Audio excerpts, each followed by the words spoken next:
We're with Mike Lano, who's the official Cauliflower Alley Club photographer, and you've worked for a number of other magazines. You want to tell us all the wrestling magazines you've worked for? Oh, gee. I had my first article in the Pro Wrestling Illustrated family of magazines. Then it was Wrestler and Inside Wrestling in 1966. Soon became one of the ringside photographers for the Mike LaBelle Los Angeles territory, and then I was doubling as Roy Shire's San Francisco territory photographer for all of Northern California. But I've worked for all of the magazines, some of which we don't have anymore. Shukan Gong, Weekly Gong in Japan, Shukan Pro, Baseball Shaw, to name a few. Fighting Spirit magazine in Europe, Tutto Luta in Italy, Boxy Lucha, Super Luchas in Mexico, and of course all the magazines in the United States. Still work for Pro Wrestling Illustrated, freelance for WWE, and have since '84 for their magazine and book division, their photo, internet gallery, whenever they need old-time shots of anybody, even including Louis Cyr, who most of you know is Gilles de Fils-Poisson. I can cough him up.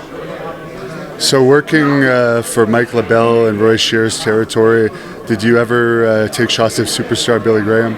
Oh, yeah. Well, I took his earliest shots when once Stu Hart got through with him in Calgary and kind of broke him in primarily after Jerry Graham had him. It was his first tour with Jerry Graham in my home-based territory. Now, realize in '66, I've shot all the territories. I've had multiple trips to Japan, Mexico, all throughout the U.S. and Canada, Europe, South Africa.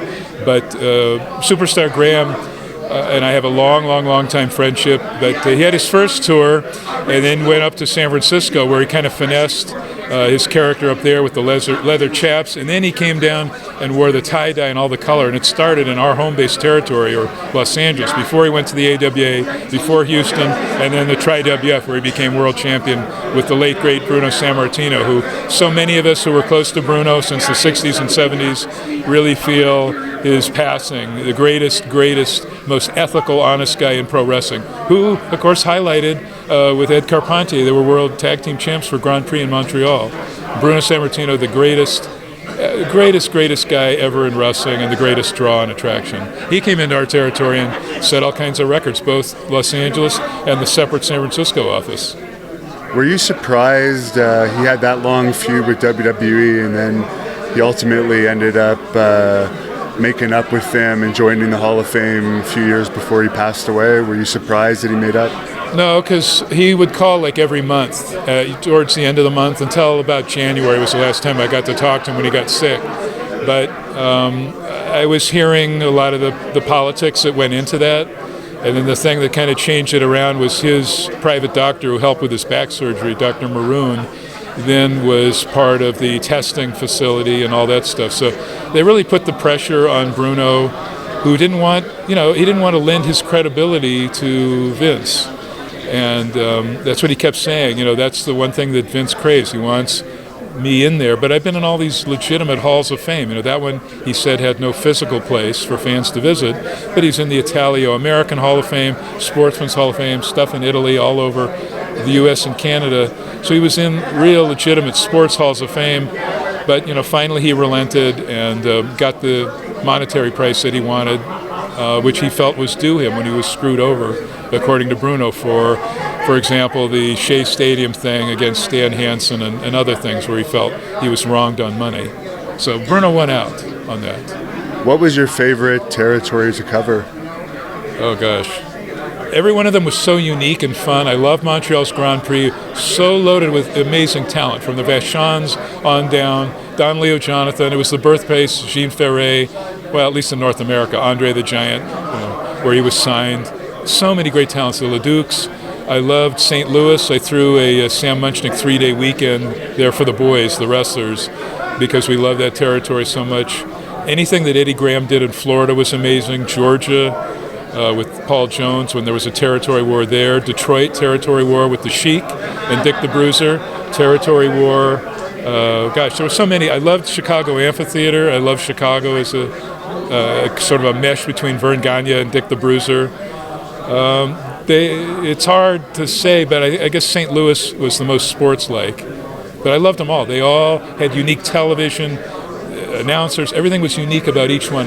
That's why so many of us love the territories who lived them, and we miss them so much. Japan, everything amazing there. Mexico, fantastic. Arena Coliseo, Reno, Mexico. Now you mentioned Detroit and the Sheik. I'm guessing you took a lot of pictures of him. Well, oh yeah. Well, I ran his fan club in the 60s at Farhut. It was very close to his wife Joyce, who was one of those brilliant women in wrestling, as was Mrs. Baba, who just died the other day, giant Shohei Baba's wife. But the Sheik against Dick the Bruiser, that probably was one of the greatest territory rivalries. You know, Kobo was run by the Sheik, Olympia Stadium by Dick the Bruiser, and they brought in the absolute best talent. So everybody in the world was like working. I mean, you might have like third from the bottom, Fred Blassie versus Mil Mascaras match on a Sheik card, and AWA helped out Bruiser, you know, for however long that went on until the Sheik won. But amazing, and then covering the Sheik in more territories than anybody else. Right after he passed away, Joyce asked if I'd help her write the book on the Sheik, and you know, because I'd taken so many pictures of him everywhere, Japan, Canada, obviously. But it never got done, and that's one big regret I have, because he was the absolute greatest heel, the most colorful, really amazing, and that covers a lot of territory. We've had some great ones like Killer Kowalski and Tolis and Blassie and Ray Stevens when he was a heel, and so many greats. But I think the Sheik stands out above because, particularly when he was paired with Ernie Roth, Abdullah Farouk, they were a magic combo. But Eddie Creechman was great too. And the Sheik is probably the most attacked heel of all time by fans. Did you ever witness any of the times that the fans went after him? No, I would just see them throw trash and bottles at him. I wasn't there. Well, thank God I wasn't there. Blackjack Mullen got attacked by like a Hatpin Mary who carved out, I think it was like 217 stitches in all the way up and down his leg by a crazy Tri-WF fan. Never really saw that with the Sheik, though, because I think he scared people, at least the places I was at. But I know he got attacked a lot by crazy fans. What was he like outside the ring? Oh, it was a hoot. He was great. A lot of people say more modern day when we were all working in 1991, and I actually, this promoter Money Mark guy got an inheritance and flew us all out, and I managed the Sheik and Sabu. It was the first time Sabu had a manager, and so I was just copying Ernie Roth. But Sheik said, I want you to tell this to Dave Meltzer, who has written that I'm cheap.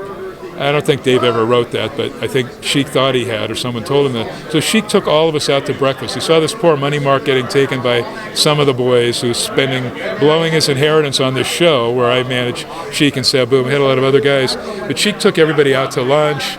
Couldn't have been more generous. One Sheik story that sticks with me is anywhere I went with him, he had to have the tan.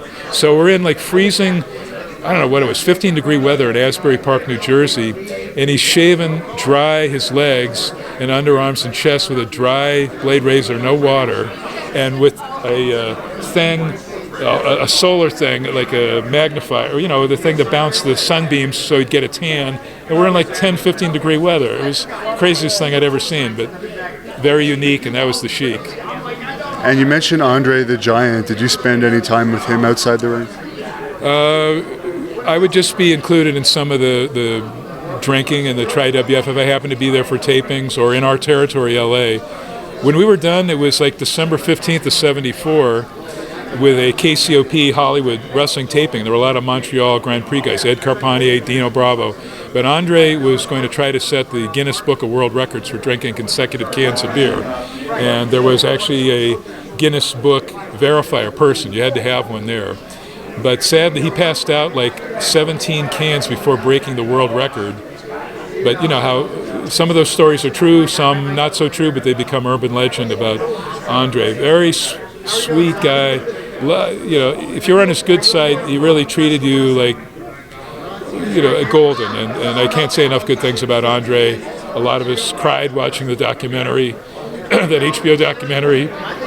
So, you know, it's still hard after all this time. And we've had so many deaths lately in wrestling, you know, from Bruno and Paul Jones and Mrs. Baba on.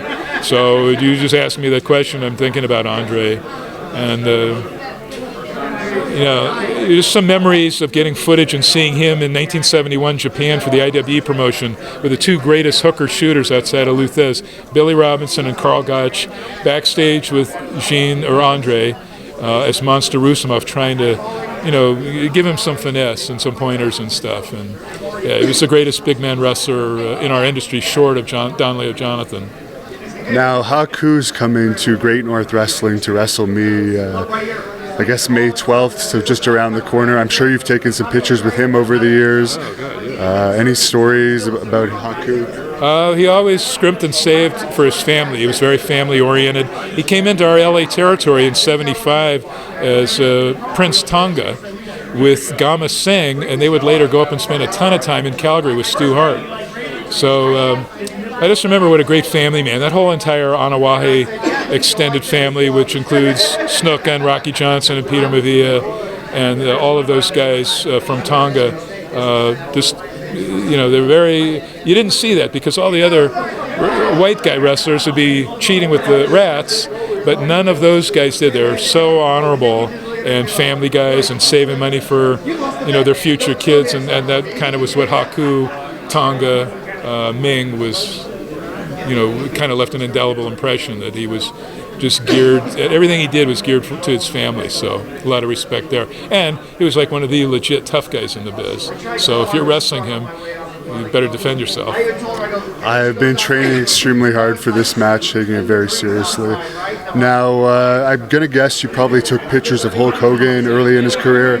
Dizzy Ed and he and Brutus Beefcake were going all over the Mobile, Alabama, and working for Nick Goulas, and then Atlanta. This was well before his very first foray for Vince Sr., who gave him the Irish nickname of Hulk Hogan.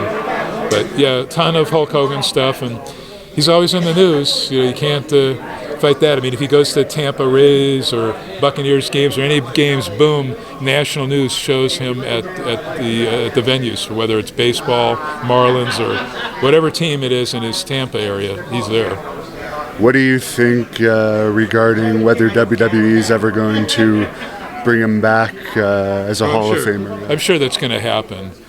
He'll go back to the company at some point. I guess when the PR part of that is right and people think that he's fully apologized for the statements on that whole mess.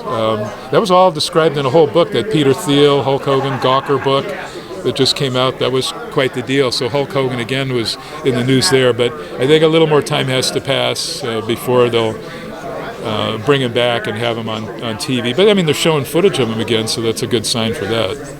So do you have an Instagram or a website or anywhere where fans watching this can check out some of the photos you've taken over the years? I'm almost in every single wrestling book. You'll see photo by Dr. Mike Lano or my email. I don't have that because people were copying, pasting, and stealing my photos online. But I'm at WREALANO. That's Real Lano with a W in front at AOL.com. That's if somebody's interested in that. And I'm working on a book on Dwayne Johnson, The Rock, right now that some people are hitting me up for. They'll be in the supermarkets. It's one of those special edition magazine books. So. Would you say that Dwayne Johnson is the most successful wrestler of all time as far as being a mainstream star and making huge amounts of money now as an actor?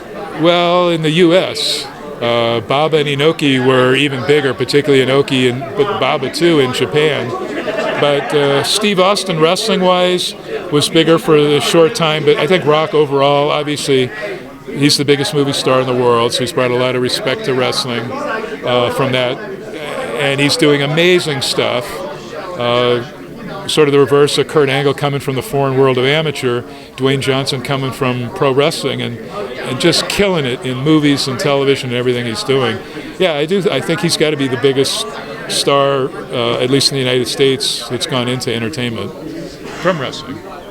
So I guess you're a real doctor then because you were a dentist, so it's not very often in the wrestling business where someone has the name doctor and is a legitimate It's legit, yeah. I always tease Tom Pritchard, what kind of doctor are you? Because I know what I am. I'm a dentist. Wrestling photojournalism paid for it, so. May I ask how old you are, because you don't look very old and you're telling all these stories. Old. Yeah, I'm old. Well, it just comes with being around it. I'm 62 and was shooting at ringside the first time when I was like 10, 11. Okay. And so I was kind of the wonder kid. I'm not that anymore because you got a million fan photographers, but as a professional, meaning paid to have my stuff, text and photos in magazines, and I've columned and all of that. That's what I was called, like a wonder kid. And there have been others, not just me, but I've been shooting a long time, and I wanted to experience all the territories, and thank God I did, because those days are gone and they're not coming back.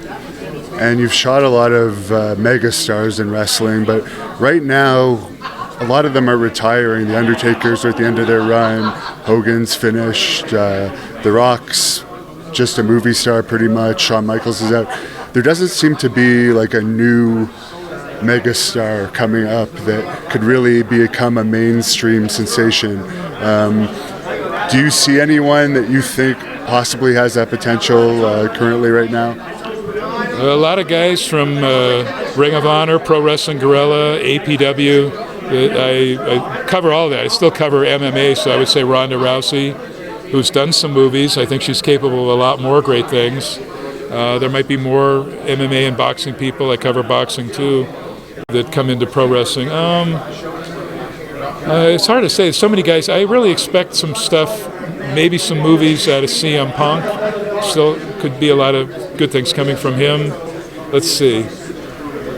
Oh, gosh. There are a lot of guys in Mexico with total charisma as well. There's some guys, Teton and Dragon Lee.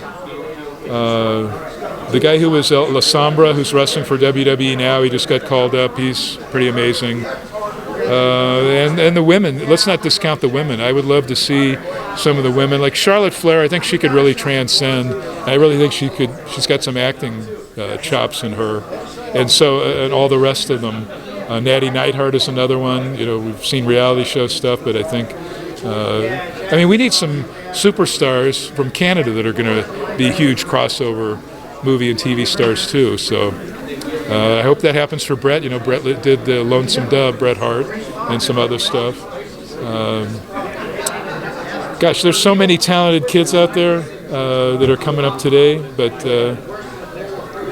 What's your favorite promotion today? Oh, jeez. I'd say I have to say New Japan plus Ring of Honor plus Pro Wrestling Guerrilla in Los Angeles, APW in Northern California.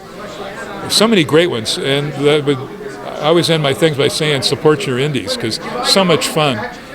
That's what I love. And Court Bauer's got a new promotion running on TV opposite New Japan on Fridays, on cable and satellite and stuff. So MLW is what that one's called. That's amazing stuff with guys like Pentagon and his brother Phoenix, who are killing it all over North America. They're wrestling in Canada too and doing some great stuff. Those two guys, Pentagon, that is a crossover star right there. Pentagon, he's got different names, but most people know him as Pentagon Jr. or Pentagon Dark and Lucha Underground. There's another promotion/TV show that's really amazing.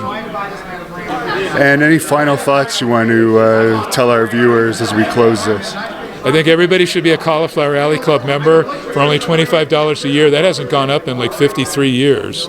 So everybody should be, it's the Brotherhood of Wrestling. Everybody should be a Cauliflower Alley Club member. The guy you just interviewed, B. Brian Blair, is our president right now and does a great job. A lot of hard-working people. But we have the events in Vegas every year, but that's Cauliflower Alley does stuff 365, and everybody should be part of it and support indie wrestling and support filmmakers like yourself.